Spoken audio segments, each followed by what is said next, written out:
دنیا بھر میں جیو ایکسپریس نیوز کے ناظرین کو اپنے نیوز کاسٹر مجین حسین بلال کی طرف سے السلام علیکم۔ خبر شامل کرتے ہیں ضلع منڈی بہاؤدین سے، جہاں مسلم لیگ نون کا اہم مشاورتی اجلاس مسلم لیگ نون ہاؤس میں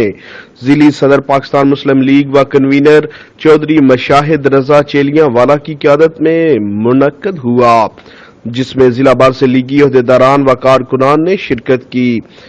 اس موقع پر سابق ایم پی اے دیوان مشتاق احمد، سابق ایم پی اے منور حسین تارڑ، سینئر نائب صدر چودھری امتیاز خالد دودراج، جنرل سیکرٹری چودھری سکندر حیات گوندل، سیکرٹری اطلاعات انفارمیشن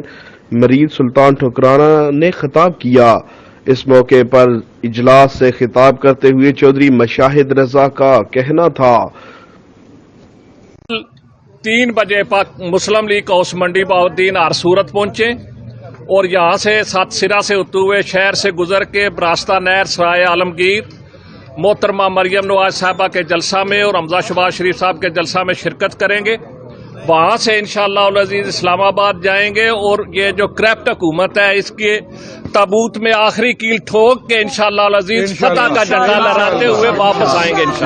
انشاءاللہ۔ کیمرہ مین ٹیم کے ساتھ report Hafiz Abu Bakr Siddique, staff reporter Geo Express news.